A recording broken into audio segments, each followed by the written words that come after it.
તો મહત્વપૂર્ણ સમાચાર બનાસકાંઠાના ધાનેરામાં રસોઈયાનું રહસ્યમય રીતે મોત નીપજ્યું હોવાના સમાચાર સામે આવી રહ્યા છે। લગ્ન પ્રસંગે લાડુના બદલે કાજુ કતરી બનાવી નાખતા રસોઈયાને ઠપકો તો મળ્યો હતો, પરંતુ તેનું મોત નીપજ્યું છે। રસોઈયાને લાફો મારી ધક્કો મારતા રસોઈયો બેભાન થયો હોવાનો પરિવારજનો દ્વારા આક્ષેપ કરવામાં આવ્યો છે। બેભાન થયેલા રસોઈયાને સારવાર માટે ખસેડવામાં આવ્યો અને સારવાર દરમિયાન તેનું મોત નીપજ્યું છે। બનાસકાંઠાના ધાનેરાની ઘટના, રસોઈયાનું રહસ્યમય રીતે મોત નીપજ્યું હોવાના સમાચાર સામે આવી રહ્યા છે। લગ્ન પ્રસંગે લાડુના બદલે કાજુ કતરી બનાવી નાખતા તેને ઠપકો મળ્યો હતો, તો આ સાથે રસોઈયાને લાફો મારી અને ધક્કો મારતા રસોઈયો બેભાન થયો હોવાનો પરિવાર દ્વારા આક્ષેપ લગાડવામાં આવ્યો છે।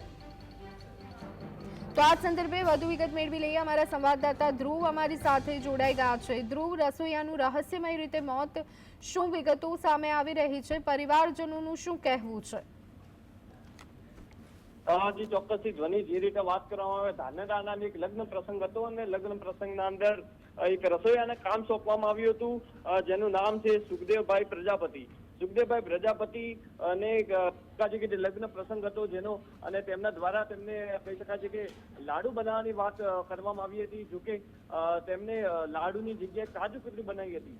જોકે આ બાબતે ક્યાંક ઠપકો આપ્યો હતો અને જે લગ્ન પ્રસંગમાં જેઓ હતા તેઓ દ્વારા તેમને લાફો મારવામાં આવ્યો હતો। જોકે લાફો મારતાની સાથે તેઓ જે રસોઈયા હતા તેઓ બેભાન થઈ ચૂક્યા હતા અને તેઓને વધુ સારવાર અર્થે 108 મારફતે એમ્બ્યુલન્સ થી હોસ્પિટલ ખસેડવામાં આવ્યા હતા। જો કે સારવાર દરમિયાન જોકે ત્યાંના જે પ્રાથમિક જે રિપોર્ટ આવે છે તેમાં રસોઈયાનું ક્યાંક મોત નીપજ્યું છે, તેઓ અત્યારે પ્રાથમિક રિપોર્ટ આવે છે। જોકે પીએમ અલસે પણ તેમની લાશને ખસેડવામાં આવી હતી અને જોકે કહી શકાય છે કે પરિવારજનો તો ક્યાંક મોતનો આક્ષેપ કરી રહ્યા છે। જોકે હાર્ટ એટેક પણ ક્યાંક પ્રાથમિક તારણ બહાર આવ્યું છે। જોકે પીએમ અલસે લાશને ખસેડી હતી અને પીએમ રિપોર્ટ બાદ શું કારણ હતું તે સ્પષ્ટ થશે।